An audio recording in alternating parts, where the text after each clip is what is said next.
খরগোশ আর কচ্ছপ। অনেক দিন আগের কথা।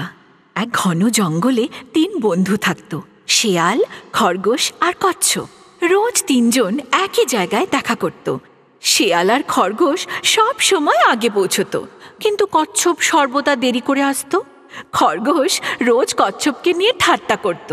একদিন, আরে তুমি কত অলস দেখছো, আমার মতন জোরে চলার চেষ্টা করো।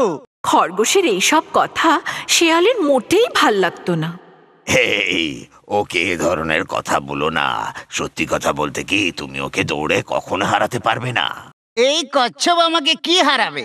আচ্ছা, এত অহংকার। এসো একটা দৌড়ের প্রতিযোগিতা করি, দেখি তাতে কে জেতে। খরগোশ আর কচ্ছপ তাতে রাজি হয়ে গেল। তারা দৌড় শুরু করার আর শেষ করার স্থান নিশ্চিত করে ফেলল। প্রতিযোগিতা শুরু হয়ে গেল।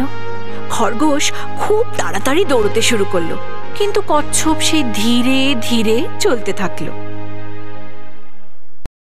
খরগোশ তাড়াহুড়োয় খুব তীব্র গতিতে দৌড়ে যাচ্ছিল। কচ্ছপ এদিকে ধীরে সুস্থে কিন্তু দৃঢ় আর একাগ্র চিত্তে এগিয়ে চলল।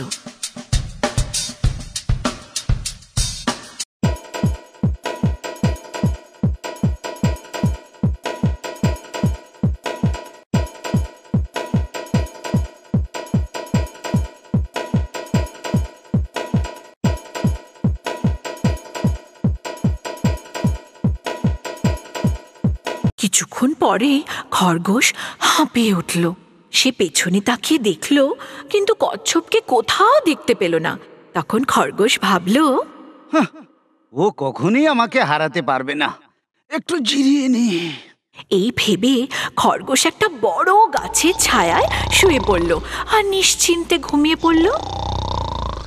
কিছুক্ষণ পরে ধীরে ধীরে কচ্ছপ সেই গাছটার কাছে এসে পৌঁছল। সেখানে খরগোশ শুয়ে আছে।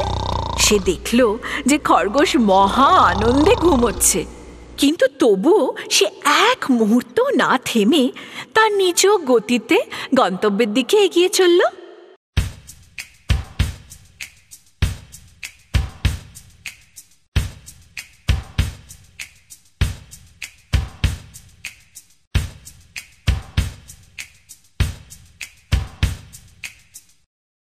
অবশেষে সে তার গন্তব্যস্থলে পৌঁছে গেল।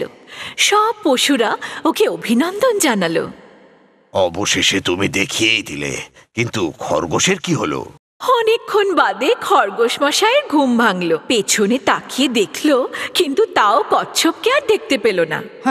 ওই অলস কচ্ছপটার টিকিটাও দেখা যাচ্ছে না, আমাকে আর কে হারাতে পারে? ও তখন গন্তব্যস্থলের দিকে দৌড়তে শুরু করলো। কিন্তু সেই শেষ সীমান্তে পৌঁছে ও অবাক হয়ে গেল। কচ্ছপ যে এখানে আগের থেকেই পৌঁছে গেছে। সবাই হাসতে শুরু করলো আর ও লজ্জায় মুখ লুকোলো।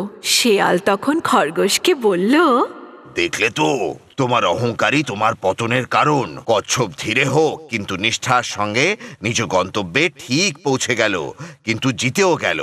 কখনো কাউকে ছোট ভেবো না, আর কাউকে নিচু দেখাবার চেষ্টা করো না, বুঝলে? দৃঢ় সংকল্প আর একাগ্রতাই সর্বদা তোমাদের তোমার লক্ষ্যে পৌঁছে দেয়।